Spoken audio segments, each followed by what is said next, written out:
Hi, Algebra 2 students. So this is Miss Penn. You should all have this packet from class today on theorems on roots and zeros. And we went through the first page today, and we looked at these first couple of theorems, and we did these first two examples here. The first thing I want you guys to do for homework is complete questions 1, 2, and 3 at the bottom of the first page. And these should be similar to example 1, where you're solving for the zeros or the roots by factoring, and then you should be able to identify the number of real, the number of imaginary roots. Okay, so now if you flip to the next page of your packet, we're going to look at this theorem right here called the rational root theorem. Oh, one other thing. So we did number 4 in class, but you could also do number 5 for homework, so that's also going to be homework. And then let's take a look at this rational root theorem. So it says given, so we have a polynomial, and this is just kind of like our standard form of a polynomial for like n number of terms. Be a polynomial with integer coefficients, then there are a limited number of possible roots of p of x equal to 0. So it says integer roots must be a factor of a of 0. A of 0 is the constant term. That's your constant term in your polynomial. That's actually like a very powerful piece of information, that if we know the integer roots must be a factor of the constant, then we could kind of generate a list of possible integer roots.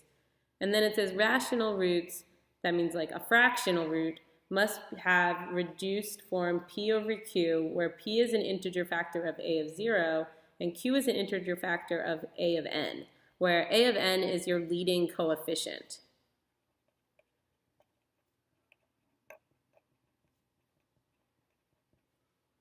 Okay, so here it's this a of n and that a sub 0. So we're going to kind of look at an example and think about what this actually means. So typically we kind of think about the rational roots as being of this form p over q, where p is a factor of the constant, so your numerator will always be a factor of the constant term, and q will always be a factor of your leading coefficient. Okay, so if we kind of like think about what you're actually going to do here, it says in example 1, use the rational root theorem to list all possible rational roots for, it says each equation, but there's only one equation, so we'll say the equation.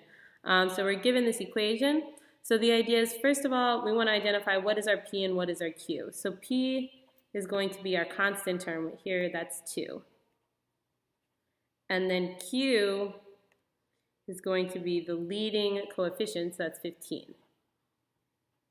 Okay, so the first thing we're going to do is think about what are all the factors of 2 that we could possibly have. So we could have 2 times 1, right? So that's 2 and 1. But we could also have like -2 and -1. So for every factor, you kind of want to put a plus or minus in front to get the negative and the positive value there. So then for 15, well, I know 15 times 1, so that means 15, 1 with the plus or minus. What else? 3 and 5, so that'll be plus or minus 3 and plus or minus 5. Is there anything else that multiplies to 15? I don't think so. Okay, so we kind of, if we're like going through these steps, we wrote down all the possible factors of your constant term. We just did that. Write down all the possible factors of your leading coefficient. That was what we did here for 15. Okay, so then what are our possible integer, before I talk about like the rational roots, the possible integer roots would be just these values, the factors of p. So that would be plus or minus 2 or plus or minus 1. I know if there's an integer root, it should be of that form. And then for my possible rational roots,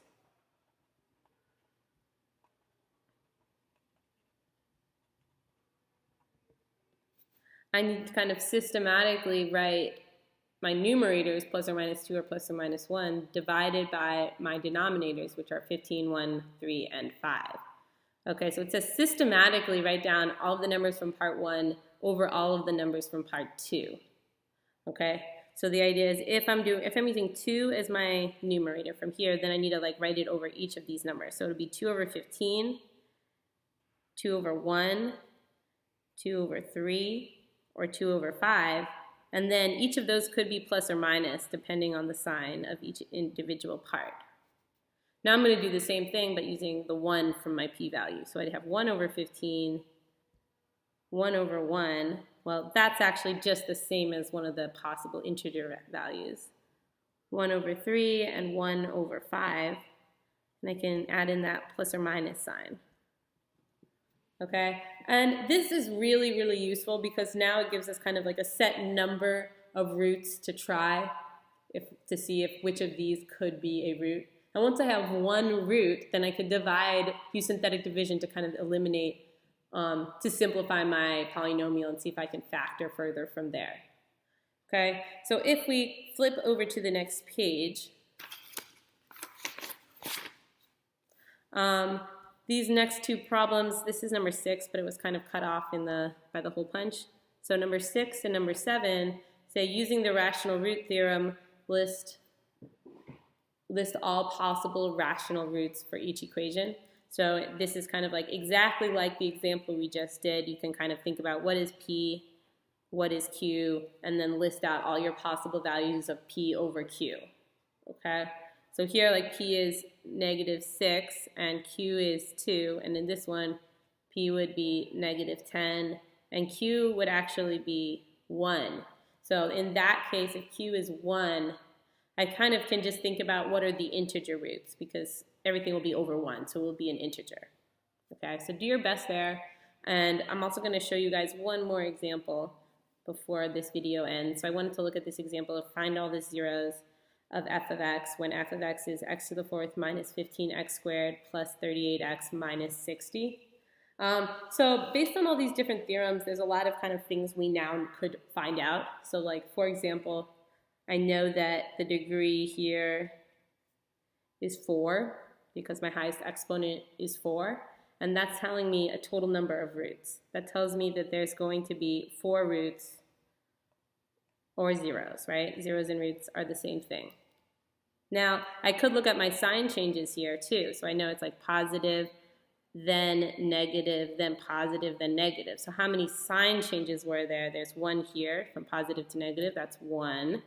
Then there's 1 here from negative to positive, 2, and then there's a third one from positive to negative again. So that's 3 sign changes within my function, right? That's also telling me something.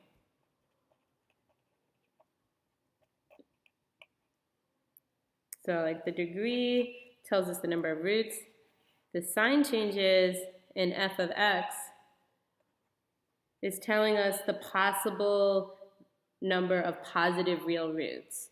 So that means that there's positive real roots.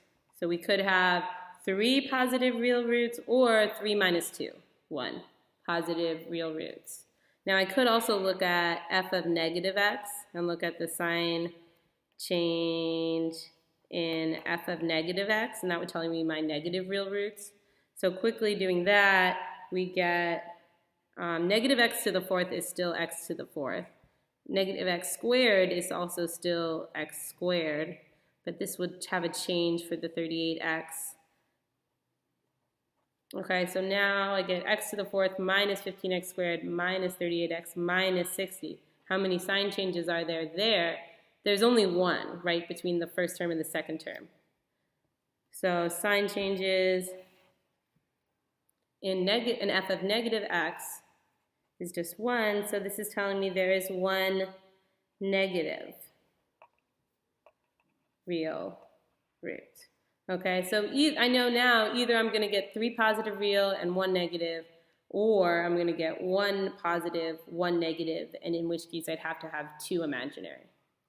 Okay, so now the theorem we just learned, the rational roots theorem, also allows us to kind of try to figure out a little bit better what could our zeros be, right? Because it says that like our integer values of our zeros could be any factors of this negative 60.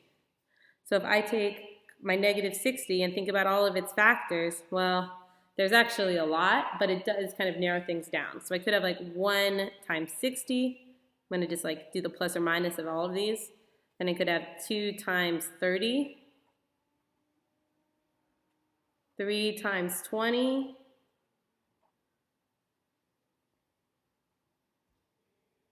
4 times 15, 5 times 12. There's also 6 and 10, and I think that's it. Oh no, there's more actually. Are there? Oh no, I think that's it. Okay, so if I've forgotten anything, let me know. But I think that might be all of our kind of options for which of these are factors of 6. So these are all the factors of 60, and then all of these could be zeros. Now I could just kind of like try randomly plugging into my function to see which of them gives me a value for 0. I also could kind of save myself some time and pull out my graphing calculator, type in the function into y equals, right? And then I could go second graph and look at the table. And in my table, I'm looking for values of x that give me 0 for y. So I see there's one at -5. And if I keep scrolling down, oh, I see there's another one at +3. That's actually a good start, right? So now I know, like from my graphing calculator,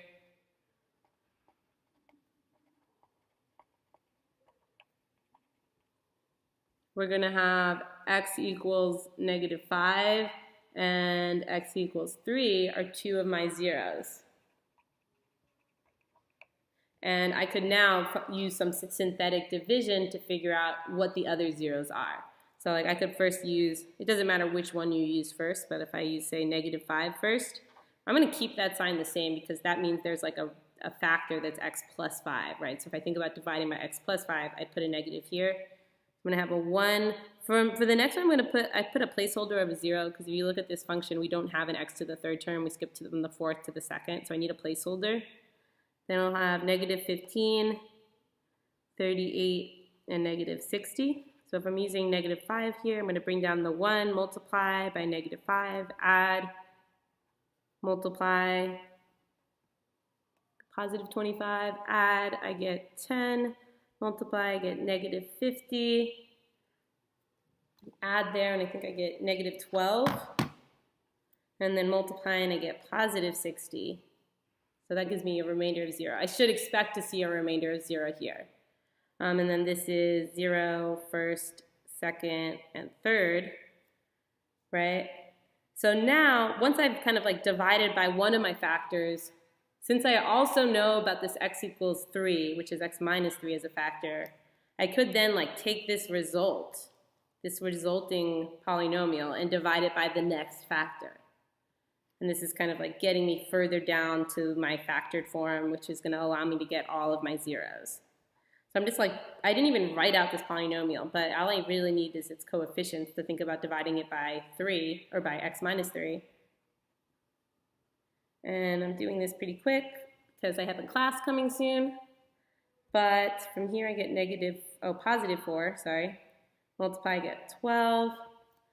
So I'm left with this quadratic, which is x squared minus 2x plus 4. Now, I could think about, does this factor? Well, does anything multiply to 4 and add to -2? No. So from here, I might have to actually use quadratic formula to get my last two zeros. So do like x is equal to -b plus or minus the square root of b squared minus 4ac all over 2 times 1. Let me move this up. And from here, we get 2 plus or minus 4 minus 16. So I can already tell I'm going to get like an imaginary solution here. That makes sense because then I had like the one positive root, which was 3, the one negative root, which was -5, and then I'm going to get 2 imaginary roots from this. So from here, simplifying, I get 2 plus or minus the square root of -12 over 2. And this gives me, I'm going to pull out an I, and I'm also going to pull out, this is like the square root of 3 times the square root of 4, so I can pull out a 2. So it's 2 plus or minus 2I root 3 over 2. Then I could do a lot of canceling with my 2's on top and bottom, like this 2 and this 2 on the top and bottom, and this 2 and this 2. So I get 1 plus or minus I root 3. And these would be like my two imaginary roots. So I have like my two imaginary roots right here, and then my real root, my positive real root of x equal to 3, and then my negative real root of x equal to -5. So I know this was kind of like a whole lot of work, but basically it's just kind of showing you how we can kind of put together all these different pieces to find the roots of a much more complicated polynomial.